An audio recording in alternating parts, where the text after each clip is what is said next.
Hos 12-7 He is a merchant, the balances of deceit are in his hand, he loveth to oppress. It is my contention that the world's economy is controlled and operated by a group of sorcerer insiders. On September 29, 1876, a group calling itself the Order of File and Claw broke into the Skull and Bones Holy of Holies.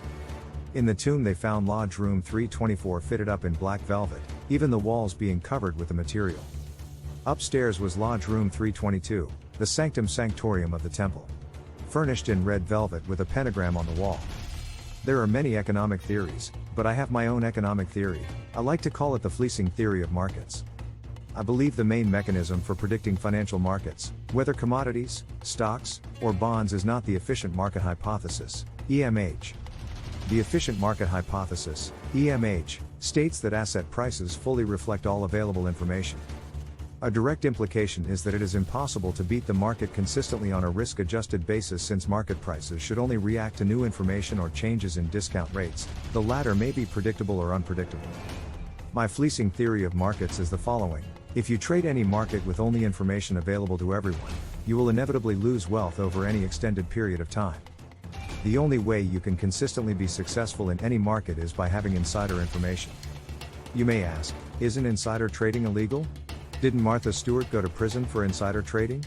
Yes, she did, but that only proves that Martha Stewart isn't a true sorcerer or insider. If you are familiar with financial markets, you know that these markets follow business cycles. Various economies will boom for several years, and then out of nowhere, and seemingly for no reason, the same economy will go bust. There have been many different theories about the business cycle, but nobody has been able to come up with a definitive way to time it. Probably because the timing of the bust phase of the business cycle depends entirely on when the insider decide to crash the market. There appears to be no rhyme or reason for the phenomena, but some people have an uncanny ability to time the markets. Meaning they get into the market at the bottom of the boom phase and then time leaving the market just before the markets go bust.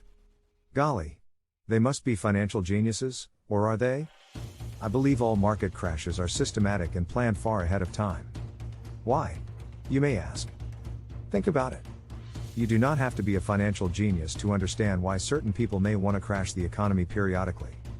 Suppose you, an insider, your family, and your friends, own corporations, companies, businesses, institutions, charities, assets, and even governments, all over the world, and you want to keep and control these institutions for generations to come. Now you recognize that although you may be a genius, your children, your grandchildren, and your descendants probably will not be real geniuses, now or ever, but there are real business geniuses continually starting businesses that are competing with your financial interests and will probably eventually end up owning all of your family assets. Why don't you, or your surrogates, approach these real business geniuses with offers of loans, credit, or any other financial help they may need or want? Now, if these competitors are real geniuses, they probably would not borrow more than they can reasonably repay under normal business conditions. That is why you need to periodically create artificially severe business downturns where you, or your surrogates, can foreclose on, or buy out your competitors for pennies on the dollar. Eventually, all of these real business genius competitors are either working for the sorcerers, insiders, or they end up living under a bridge. The central insider family is the Rothschild family. The Rothschild family has been in the banking business for well over 200 years, and probably much longer under other names, and they partially own a business magazine called The Economist with some other insider families. Way back in 1988, The Economist magazine made an interesting prediction. Title of article: Get ready for the Phoenix. 30 years from now, Americans, Japanese, Europeans, and people in many other rich countries, and some relatively poor ones, will probably be paying for their shopping with the same currency. Prices will be quoted not in dollars, yen, or D-marks, but in, let's say, the Phoenix. The Phoenix will be favored by companies and shoppers because it will be more convenient than today's national currencies, which by then will seem a quaint cause of much disruption to economic life in the last 20th century. The Economist magazine predicted that there would be a new world currency by 2018. I strongly suspect that this prediction, made nearly 30 years ago, is really a game plan by the insiders for a future world monetary system.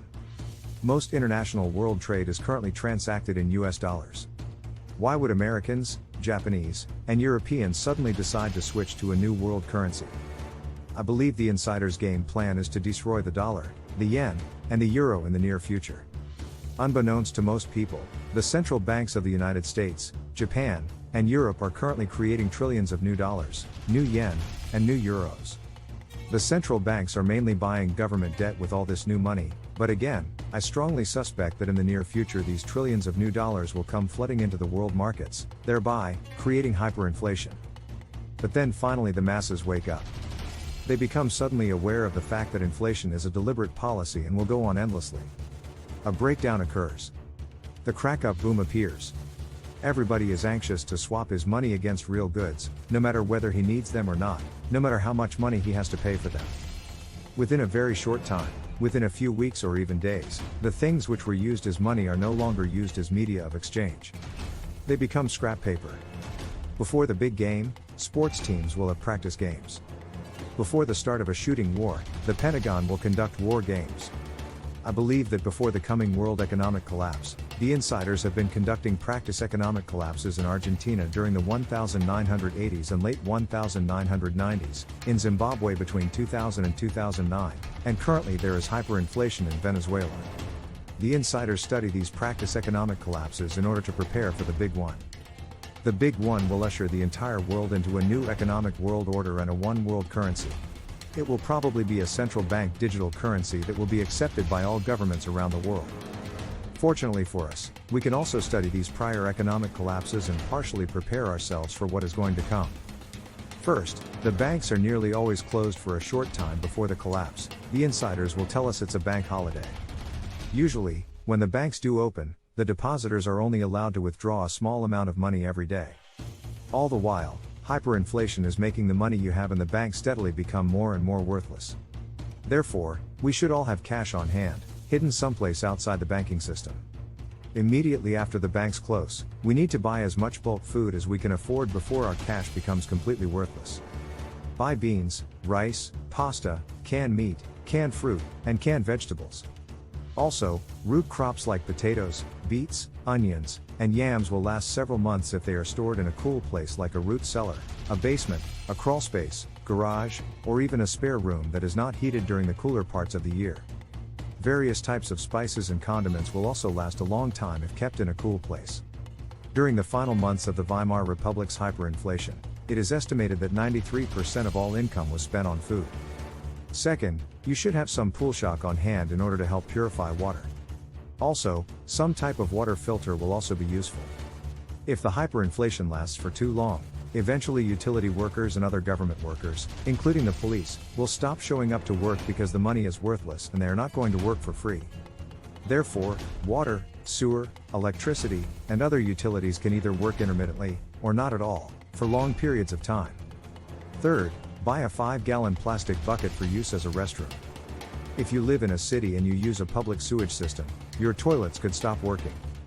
Cross-contamination of food and water by raw sewage will be the greatest danger to your health during a hyperinflation event. If you keep your urine separate from your bowel movements, human waste can be mixed with ashes, sawdust, pine needles, grass, or other types of cellulose, and it will be fairly safe if it's kept outside and isolated from where people are living. After about a year all the E. coli and other dangerous human bacteria will die off. Fourth, everybody in your family should have warm underwear, socks, gloves, a wool hat, and a sleeping bag. If your electricity goes out for a long period of time during the winter, you may have to camp indoors until things get back to normal. Fifth, if you have taken my previous advice, and bought some pre-1965 silver coins, or silver and gold bullion coins, I believe you will be able to easily afford some getaway property out in the country during this brief period of hyperinflation because silver and gold will be worth thousands of dollars per ounce. If you own some isolated property outside the big cities, where you can flee until public order is restored, you should probably go. This will be the perfect time to begin separating yourself from Babylon. Finally, when people start going hungry, law and order begins to break down very quickly. Even if all the police stay on duty, there will be riots and other social unrest. Crime will begin to increase dramatically because more and more people will turn to criminal activity and violence in order to meet their basic needs. Every home should probably have at least one shotgun with a box of birdshot and a box of buckshot for home defense.